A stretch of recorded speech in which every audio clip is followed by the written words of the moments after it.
Hello, today I'm going to be reviewing a game for the 3DS, and it was well received, was highly anticipated and hyped.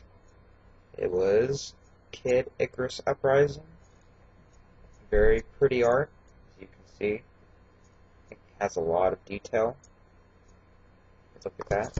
And the back is just, okay. So before I review it, I want to quickly, I tried reviewing this a few times, and I realized I took too long, so I'm redoing it. And that's because there's so much stuff that comes with this. Okay, I'll make it quick. First of all, for any of you lucky enough to see this and you have Club Nintendo, here's my Club Nintendo pin I never used. So you can go ahead and just pause the video, check that out. Alright. Next, the box art itself.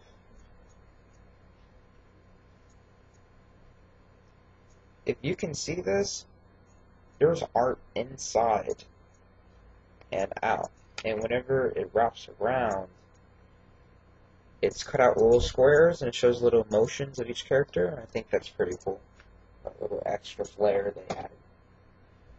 Then you have the instruction manual itself. It's colorful, but it's more of just like a picture than instruction manual. I mean, it's good. You know what I mean? But I do like those, but some people don't. So it's just their cup of tea. Next, it came with AR cards, which is basically you point the 3DS camera at the screen, and an animation or monster comes out of the card. It's an old gimmick, but it is fun, I guess. So there's a few of them. You have this one. There's the back, and it's funny. You can just look at pictures of it online or print it, and it'll work too. So you don't even need to spend money on these. Pressure arm, which is a weapon. You have the three-headed dragon. Ooh, three-headed Hydra, whatever.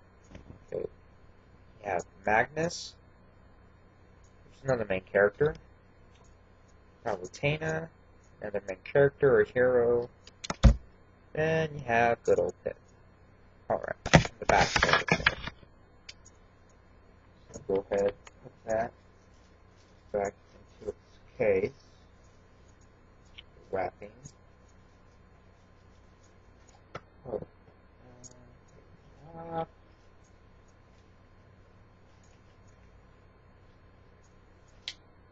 Alright, so let's get to the meat of this review.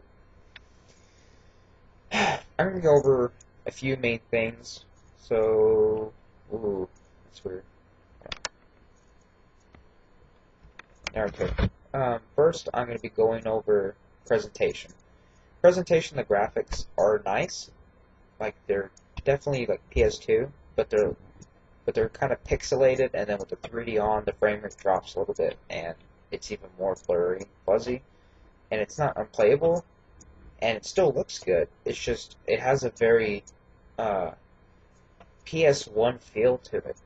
I don't know if you ever played a PS1 game, but they're really pixelated, and although the models were okay, that pixelation, man, it just killed it.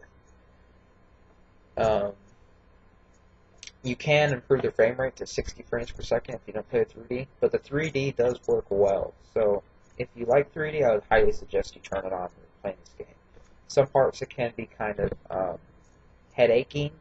It comes so close to your face, the 3D effect is lost and it just hurts your eyes.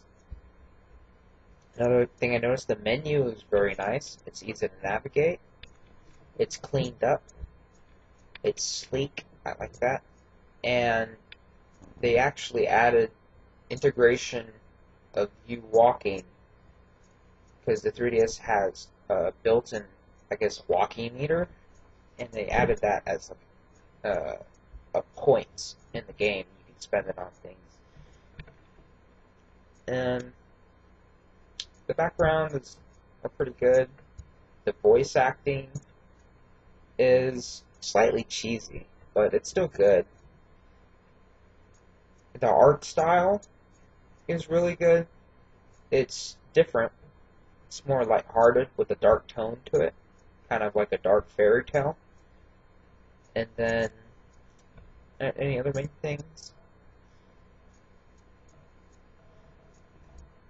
I guess this counts as presentation, but it does have online, and when I played it, it only dropped a few times, and when it is working, it plays very smoothly. I almost never encountered lag. I don't even think I did. And it supports up to what, 8 players, 16? I don't know. It supports a good amount. It has varied options, so that's nice.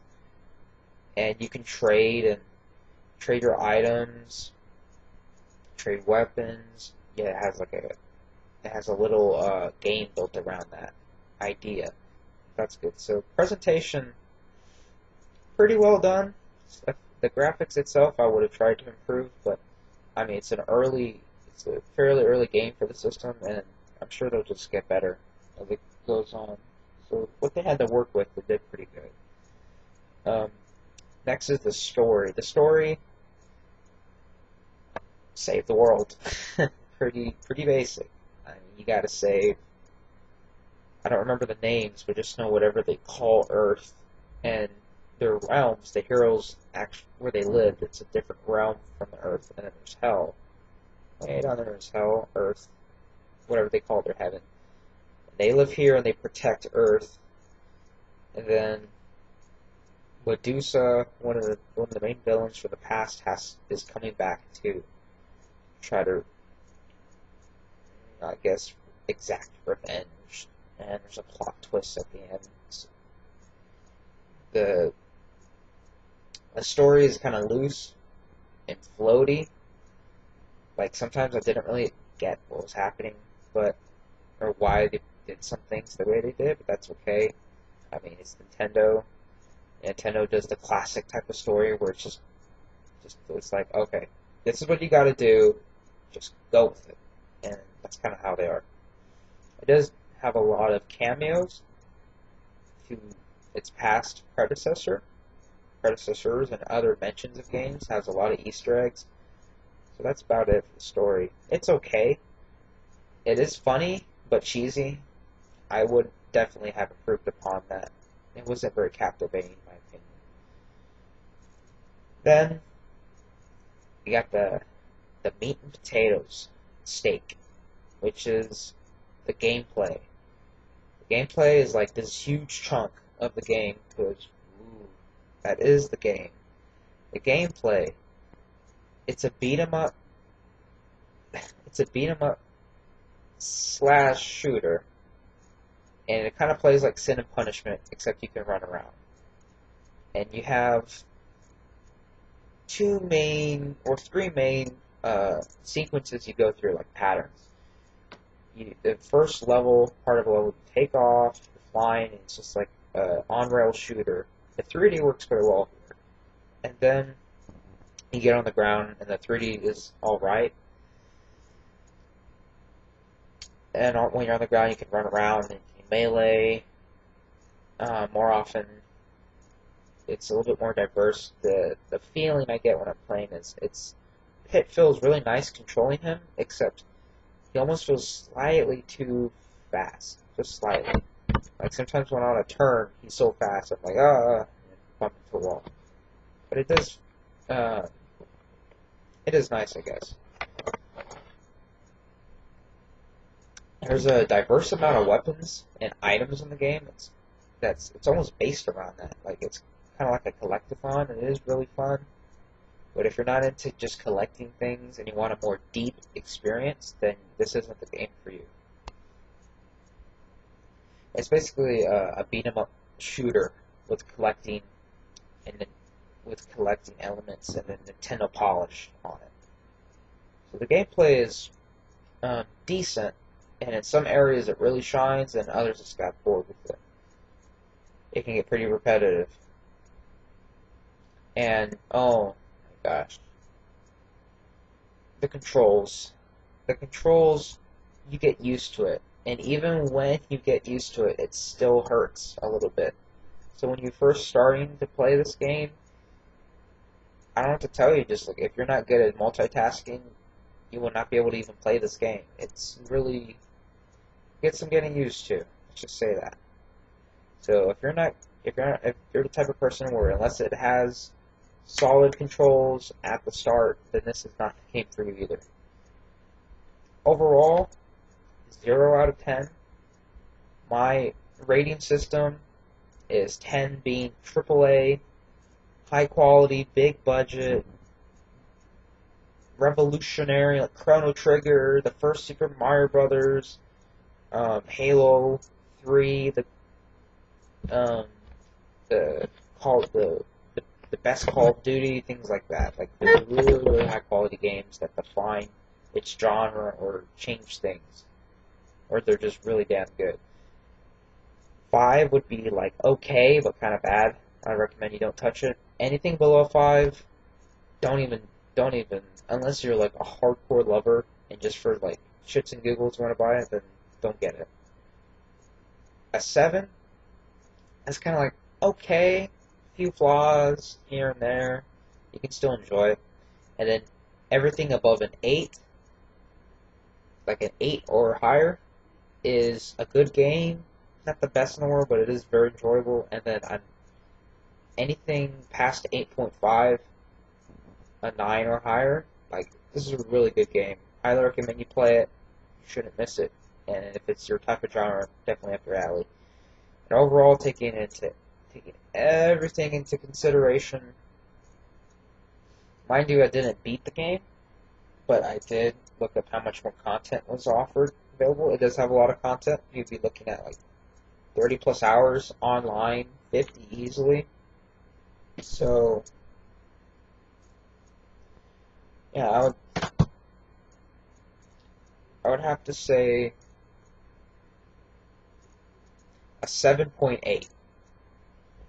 And I give it that because it has too many flaws I can't ignore.